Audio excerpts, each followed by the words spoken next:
Hello, hello, hello. I don't think my mic's in the right place. There. That's better. Hey! How's it going? So, I have had a day.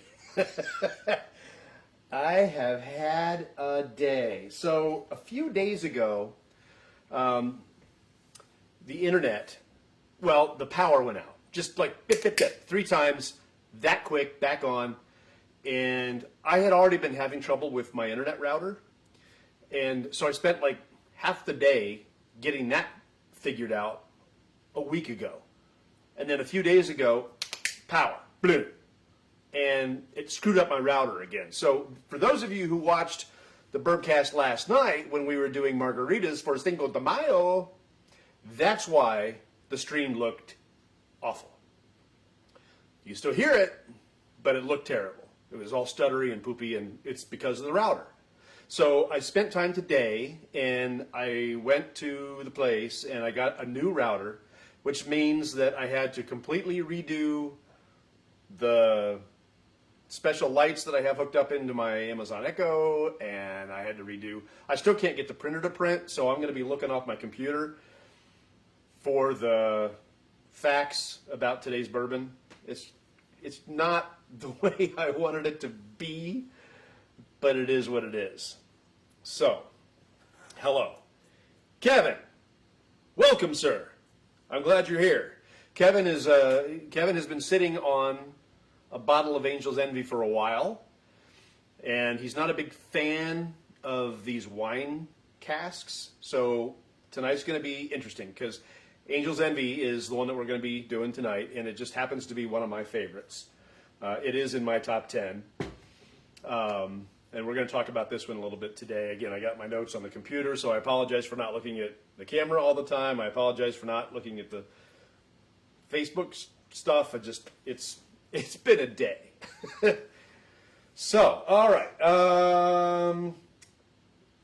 let's do the notes. Let's start talking about Angel's Envy a little bit.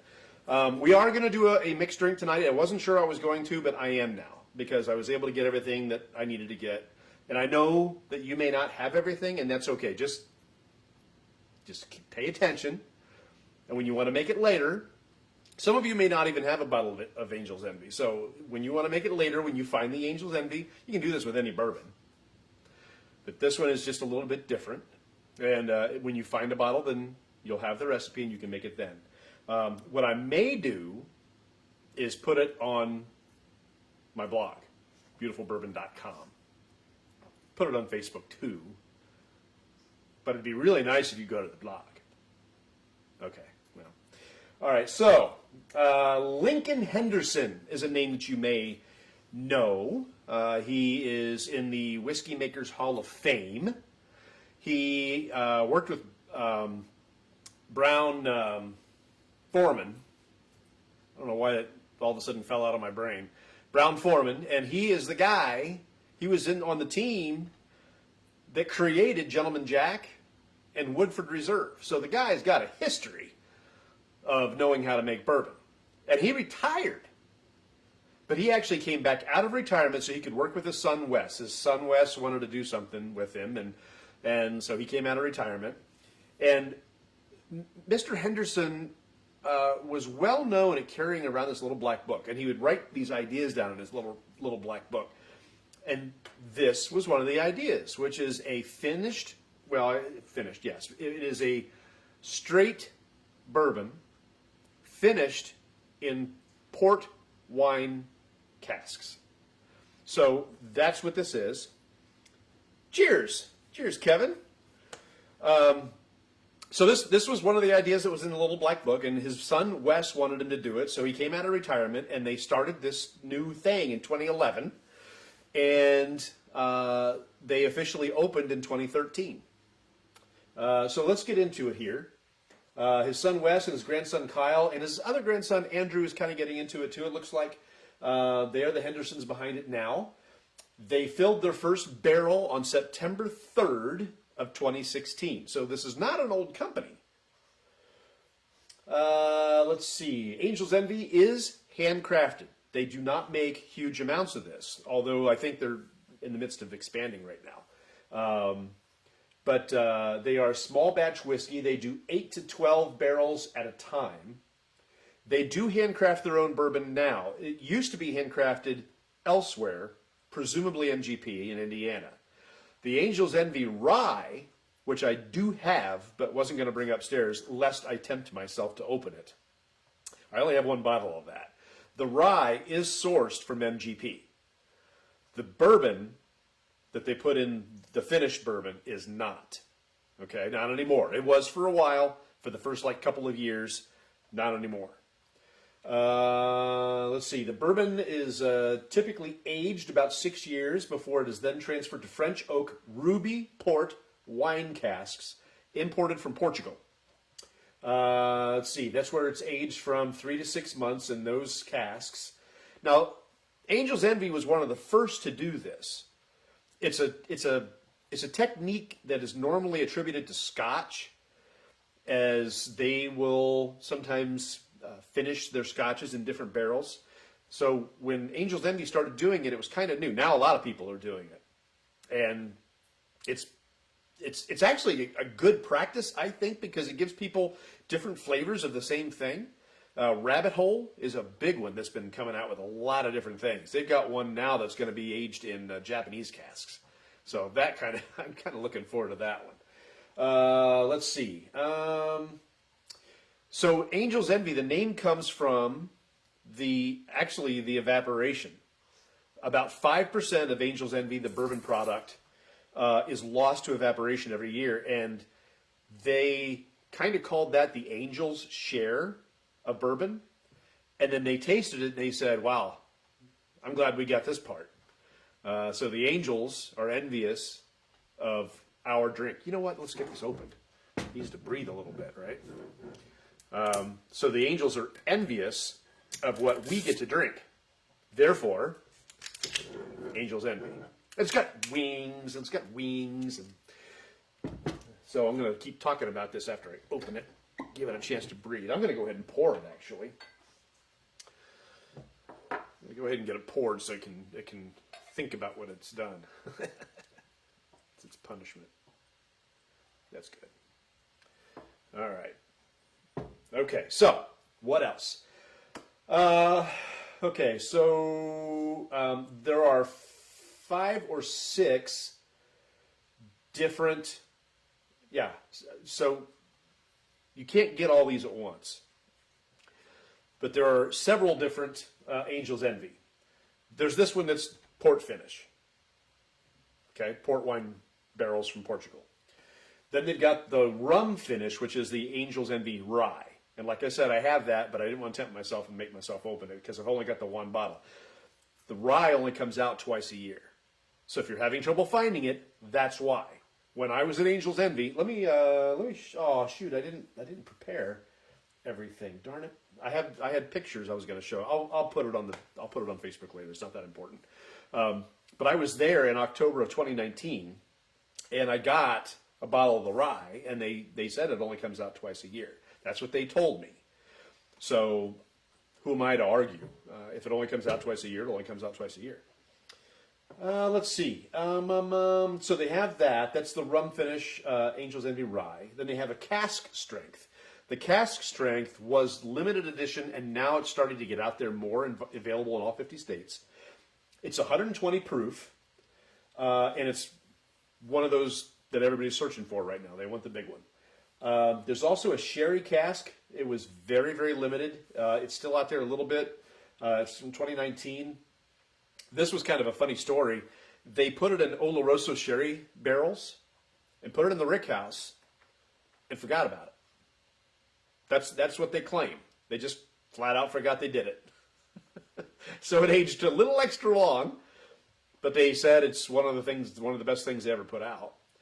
And then there's also one that they did for 2020, a tawny cask. Now, tawny port is considered like the best port by a lot of people, tawny port.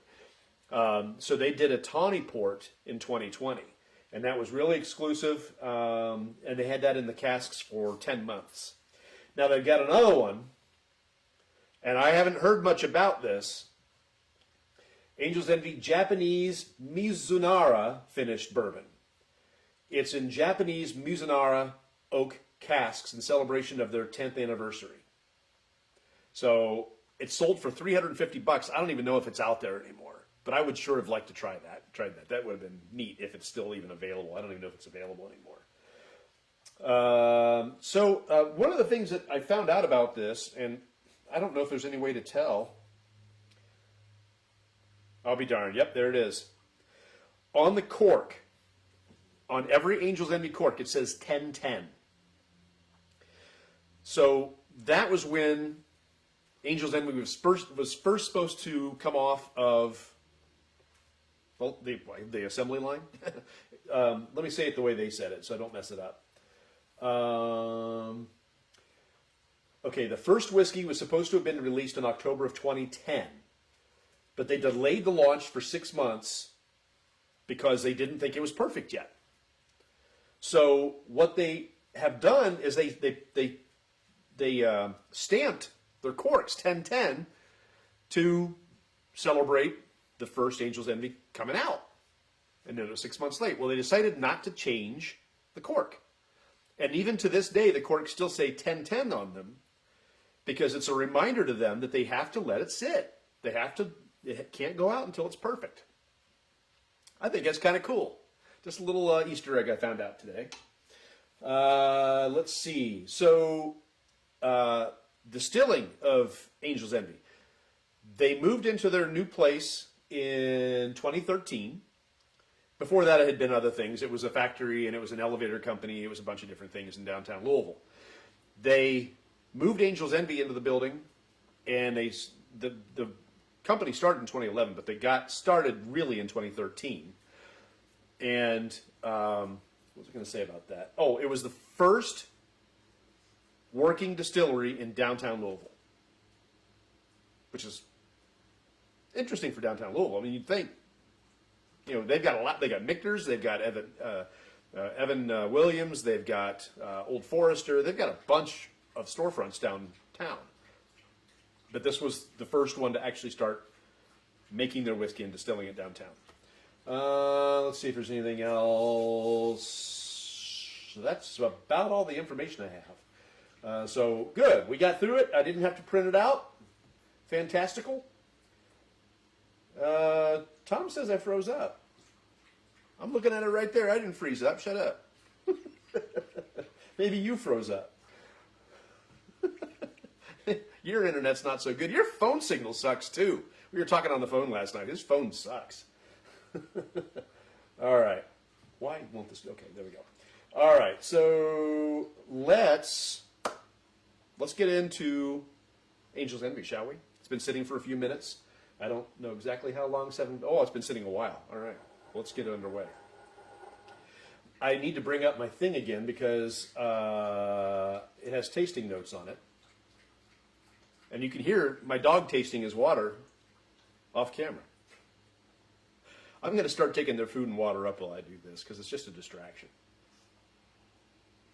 All right, on the nose, I'm catching the floral hint of the cask for sure. I'm also getting vanilla and caramel.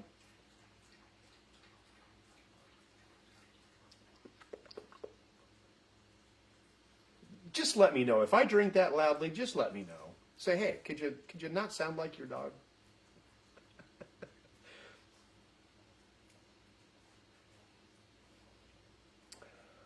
For me, the floral notes of the cask are front and center. The oak is present for sure.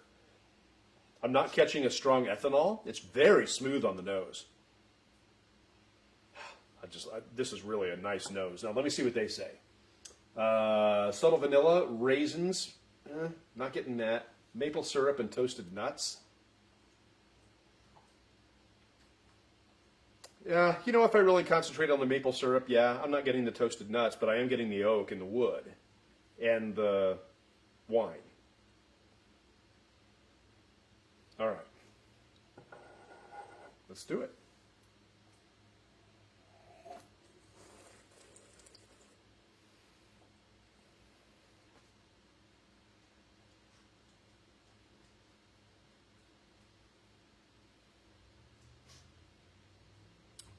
Golly, that's good.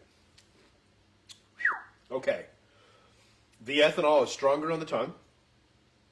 Nice bloom. Fast bloom. Starts in the center of the tongue and burns out. Very nice.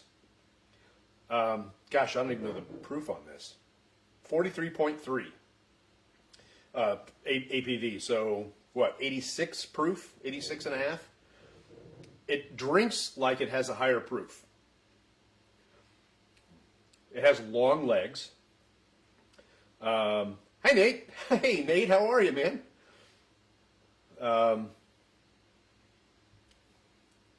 Yeah, so let me do that again because I was kind of concentrating on the mouthfeel, which is fantastic, by the way. We talked a little bit about mouthfeel last week. But this one, the mouthfeel on the Ezra Brooks had to go from 90 to 99 to give it a decent feel. This has 86 and a half. It has a better mouthfeel than Ezra Brooks. Price point's different. Aging's different. This aged another 2 years over Ezra Brooks 90. Ezra Brooks 90, we're assuming a 4-year aging because there's no aging statement on the bottle. This is aged 6 years.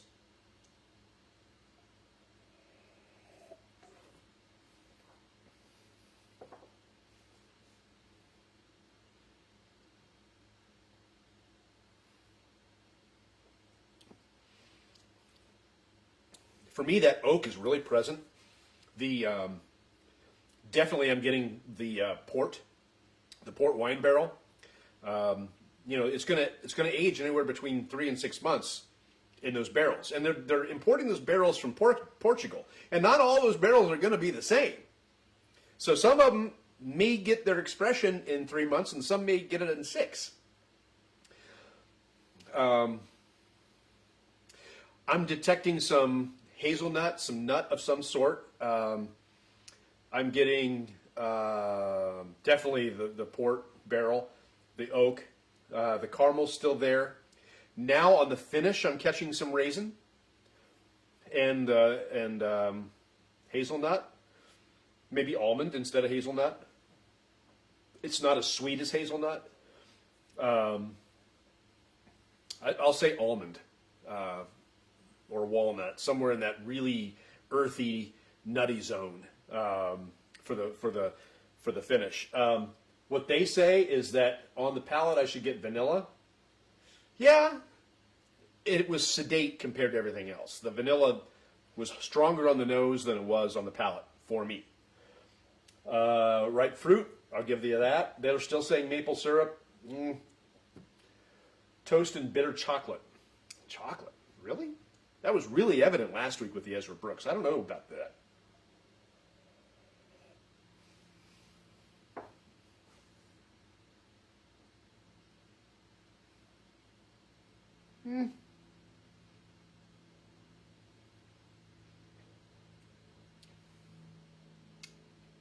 Boy, that's a stretch. On the palate, if I try really hard, I get the sense of Tootsie Roll. But that's not what I would consider a bitter chocolate. Now, if I concentrate and I think chocolate on the finish, I'm getting on the finish a little bit. But again, it has to be suggested. I wouldn't pull that out. It wouldn't be one of those flavors like last week on the Ezra Brooks. I said, that's got chocolate overtones. I can't say that on this because the fruit that's in it is so much more overpowering to me than the chocolate.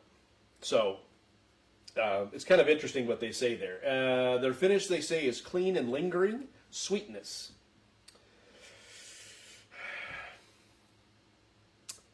Yeah, it does linger. It's got a long finish, long legs. This is one that you can sip, and like one glass could last you a while if you weren't doing what I'm doing and trying to pull notes out. But the port notes stick around. The raisin notes stick around, probably longer than anything else. It's that dark fruit that's hanging, and the oak. The oak barrel is the other thing that staying with it in the finish. Gosh, this is really good. I forgot how much I like this. we were making a movie in 2017, and this was really available everywhere in 2017. You know, it hadn't hit that craze. It wasn't allocated. Now in Ohio, it's allocated. They don't put it on the inventory anymore on OHLQ. It's just not fair. So you'll walk in, and there it is on the shelf. Oh, I didn't know you were getting that. I know you didn't know we were getting that.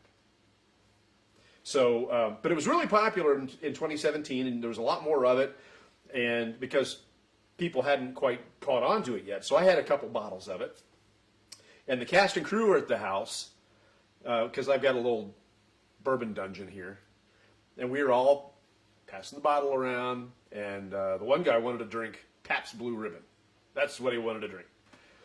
So he was drinking Pabst Blue Ribbon, and we started to pass this around, and he put the Pabst down and drank the Angel's Envy. And I had 2 bottles of it, so we had plenty to go around for everybody.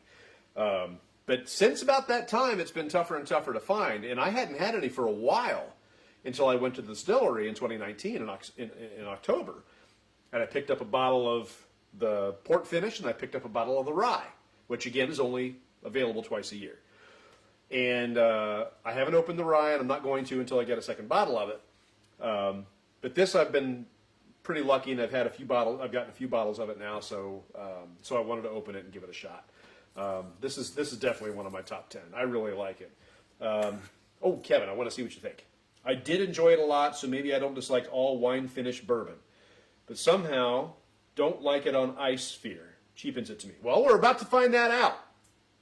Thanks for the spoiler. All right, so yeah, okay. So I have some things that I did, and I'm kind of excited about it, and I'm going to get to that as we get along here. I got a new tumbler for my ice cube. For my ice sphere, an elegant, beautiful, clear ice sphere. We went over that a few weeks ago, so if you missed it, you may want to go back and watch that. We are going to preview next week's bourbon. That's coming up. Don't forget about that. We are going to make a drink. So this is going to be, pretty heavy-duty Bourbcast. So stick around. All right, let's get this on ice. So Kevin and others, you know that I get disappointed when I put a good bourbon on ice and it falls apart. I do get disappointed by that. Hey, Beverly, how are you? I hope you have your Angel's Envy. If not, you can envy me. I'm sorry. That was not nice. All right. My nice, elegant, clear ice sphere. Now, what I found with this is that it does change expression even in the glass, even on ice. So I'll try it now, and it'll have a flavor profile. If I give it another minute, that ice ball is not going to melt a lot because of the amount of surface that's exposed. Less surface exposed with an ice sphere. Melts slower. However, the expression will change again in just a little bit. So I'm going to try it now and see what I think of it ice down.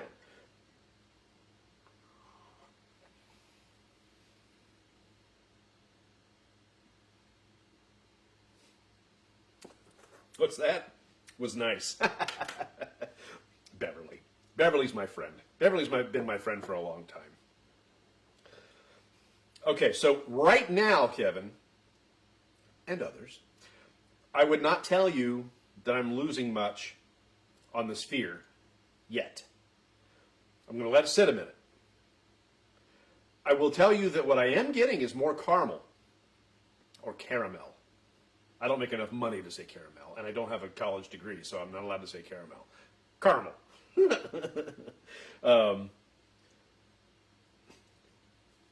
That's what I'm catching more on ice is the caramel.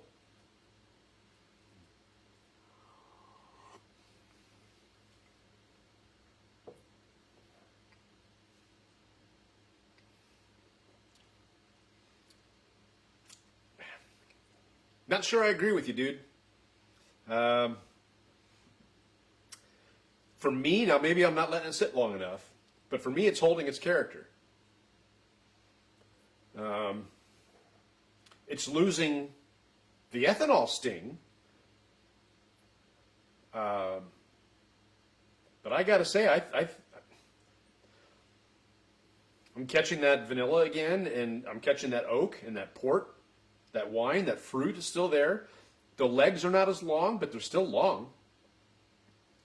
the finish is hanging right in there even now. I'll let it sit another moment here, and we'll see. We'll see. We'll see. I want to give you the benefit of the doubt.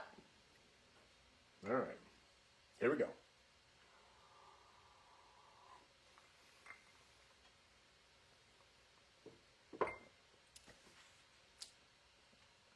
It's hanging in there. I think I gave it its fair shot. It's been sitting there. There wasn't much left in the glass.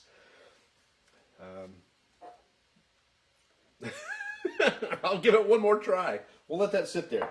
I'll let it sit there while I start making the drink. All right? I'm going to start making the mixed drink while that sits there. And then before I drink the mixed drink, I'll get back to that. Just to let it sit and let that ice melt, let it do its thing. All right? Fair? Fair. Okay. All right. So the drink we're going to make is called the Hoosier Heritage. Hoosier Heritage. Right. Okay. We're going to need this. No ice is necessary for this. You can put ice in here if you want to cool it down. That's fine. I didn't bring any other ice over, so I ain't gonna. It's just going to be what it is. So I'm going to need my eyeballs so I can read this. All right. So you're going to need 1.5 parts Angel's Envy bourbon. That's 1 ounce, so I can't use that one. That's 2. Okay, 1.5.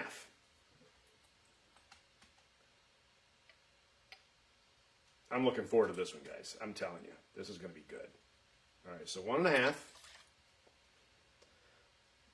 of the Angel's Envy. And then 1 part, so 1 ounce, which would be the other side of this. Yeah. 1 ounce of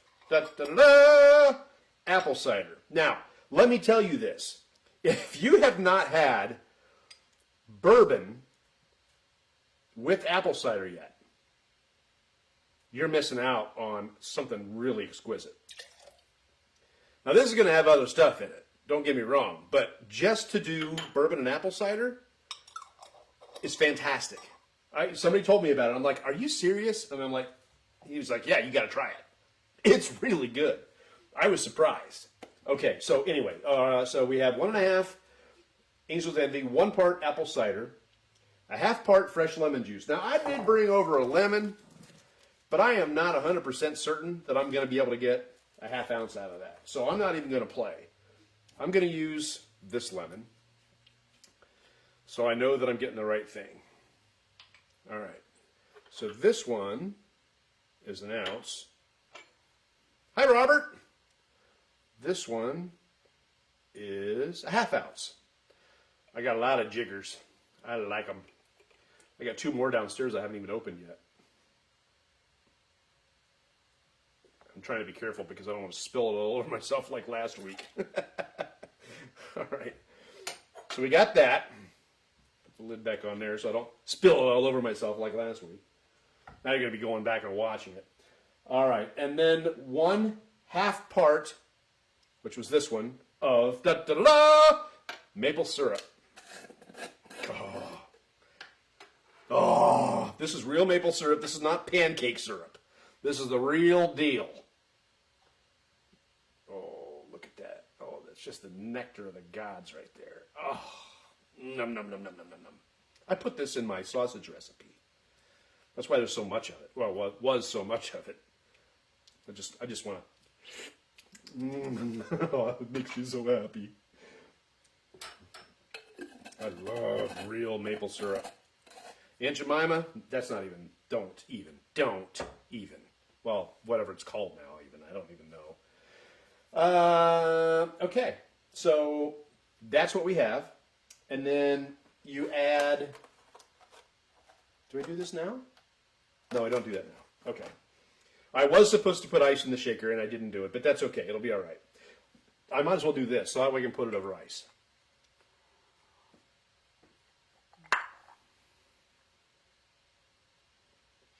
Kevin, I'm sorry, I can't agree with you on that one. To me, that doesn't fall apart on ice.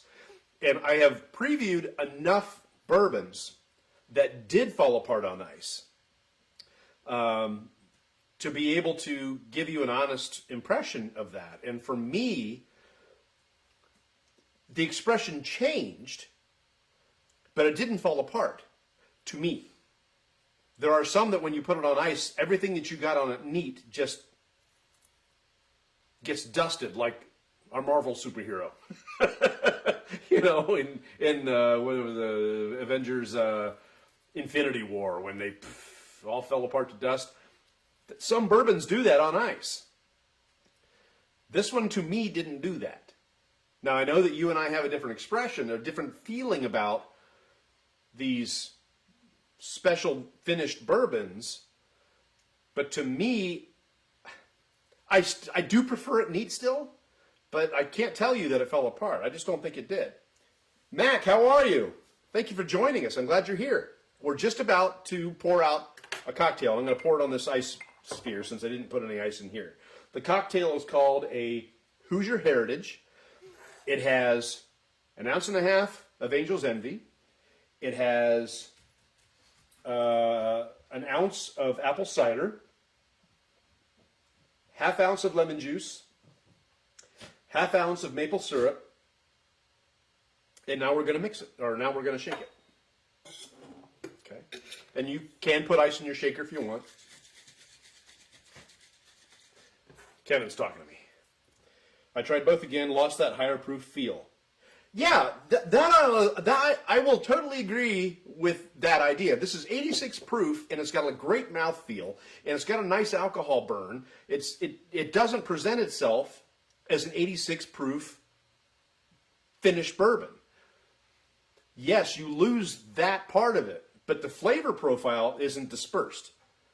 It doesn't get dusted. The flavor profile itself is still there. You can still pick out the notes. You can still taste the port wine cask. You can still taste the fruit and the caramel and the oak. But there are some that just fall the hell apart. This, to me, did not. Yes, it lost the alcohol burn on ice. It did do that. But other than that, there's really nothing in this that I need to strain, but why not? I'm just going to put this. Yes. So we do that, and I completely messed up. I was going to show off a new glass, and I'm going to still do it. I'm just going to do it because I'm excited about this glass. I found this glass. I don't even know if they make it anymore. This is a rocks glass, and it's got a stem on it. And this is a great glass for like a New York Sour. This is too big for New York Sour. This is perfect. And now that it's cooled down a little bit, I'm just going to do this because I got this glass for this purpose. Look at that. Look at that. Isn't that gorgeous? And I'll tell you, I'm doubly excited because I got 2 different types of glasses. This is a smaller rocks glass. Look at the smoked bottom on this. Isn't that gorgeous? And even that, look at that, right? That is a rocks glass as well. I don't know when these were made. I don't know how old they are. I got the feeling that the person I bought them from, that they're not made anymore, that they're antiques, perhaps. But who was it? It might have been Ezra Brooks. Somebody had a photo on their Instagram, and I fell in love with the glass. And I became very obsessed with finding the glass, and I never found it. These are really close. All right.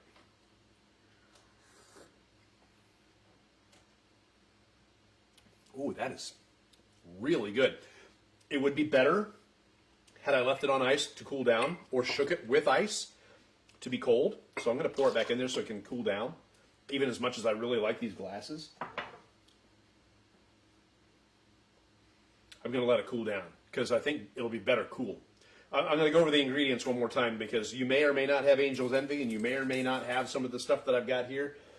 So Hoosier Heritage, 1.5 parts Angel's Envy, so 1.5 ounces. an ounce of apple cider, a half ounce of lemon juice, a half ounce of maple syrup, and I actually forgot something that was supposed to go in it. I'm just awful. I'm supposed to put in a sprig of rosemary. Now you know that part of tasting is smelling. I'm losing my sprigs. Hey Aaron, how are you? What's up, homie? So part of tasting is smelling. Now I could stir this with the rosemary and see if that adds anything to it, other than just pieces of rosemary in my drink. You're not supposed to shake it with it. You're not you just put it in there. So I'm just going to let it sit and cool down, and we'll try it again. Oh, there's one other thing I'm supposed to add to it. I'm just terrible. And this is you don't have to do this, but I want to try it. Well, let me try it this way first. Now those cooled down.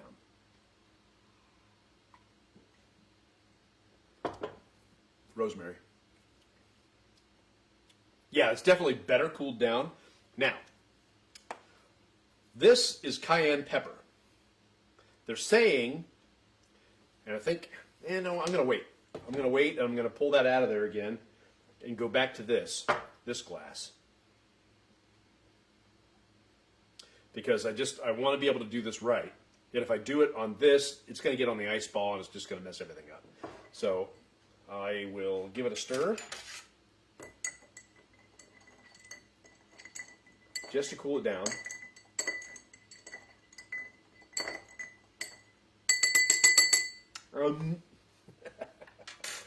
It's probably not good form. All right, so I'm going to pour that back in here. Now it's cooled down. I'm just so excited about these glasses. It's stupid how excited I am. All right, so now cayenne pepper.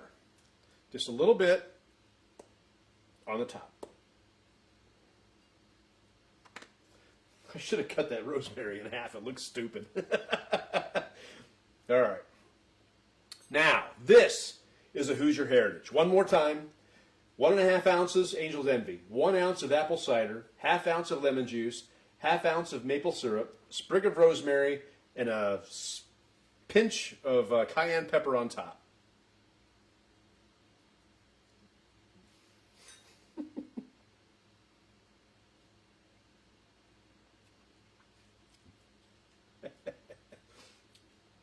Starting to doubt the rosemary.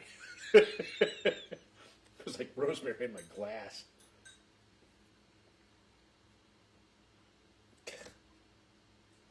That's inconvenient.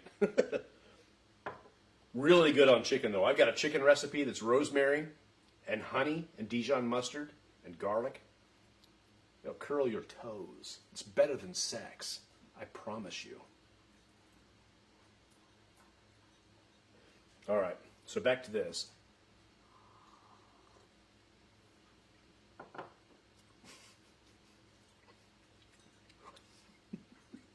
Just when you think you got it all, I don't think I like putting rosemary in my drink.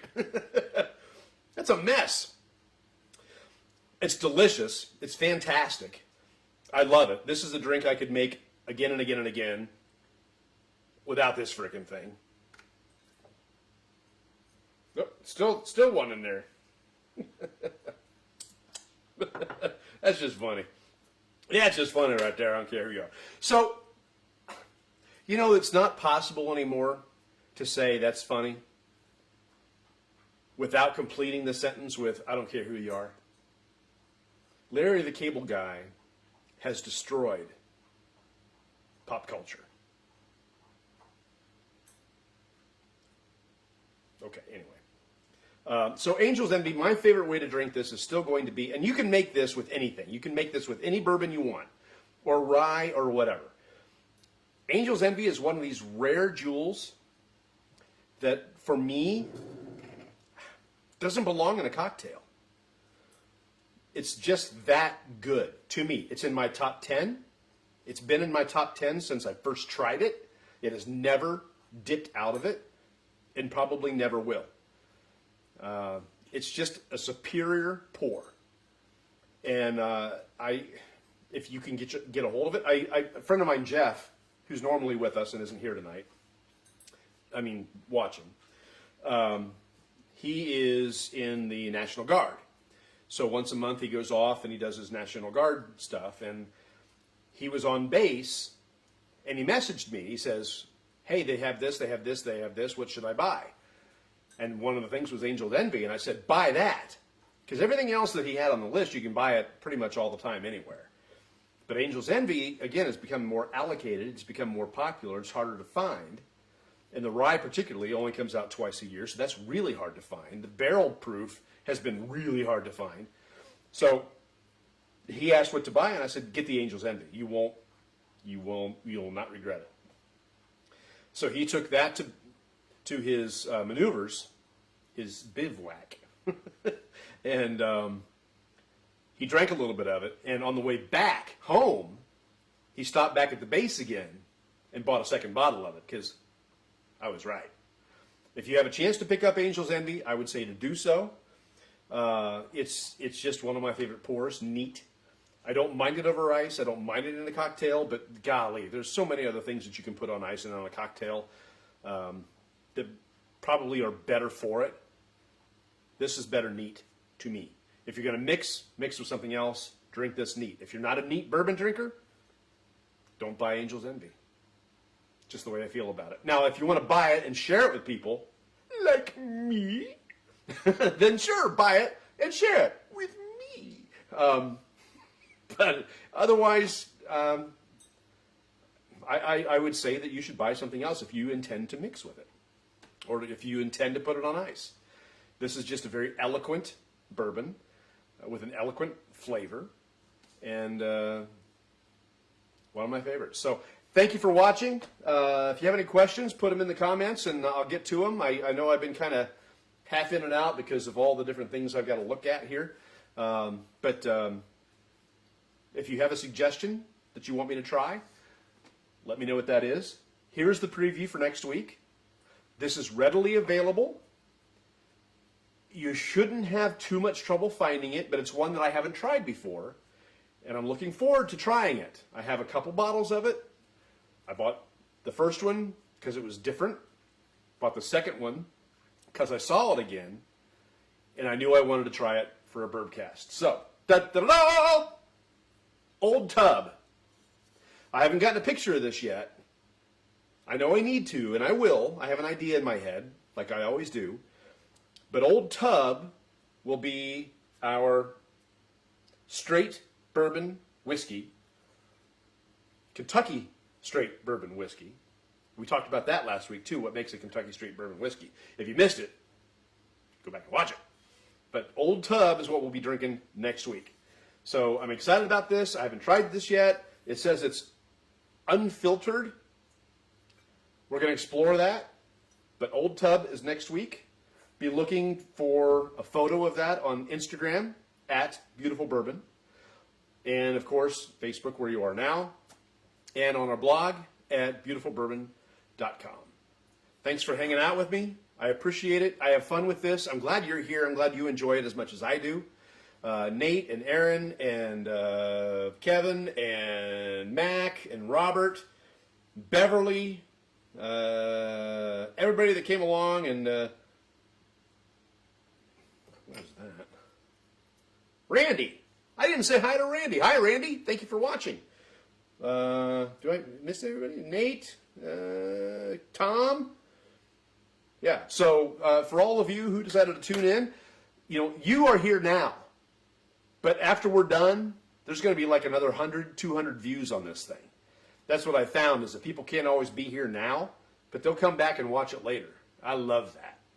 I love that. So share this. Let people know that we're doing this. It's rainy and crappy out tonight, so we weren't going to do it. I did fix the internet. I think we could do it out on the back deck soon when it's not so poopy outside. So stay tuned for that. We'll have people in. I've got a guy, I talked to him just the other night, who's going to come in for the first guest Bourbcast. He's looking forward to it, and so am I. Can't be tonight. Cold, icky. But we'll be doing that soon. I want to say thank you for watching and for hanging out. And so get yourself a bottle of this, or God, get yourself a bottle of something. and celebrate the fact that every day you get to open your eyes and take a breath. Cheers.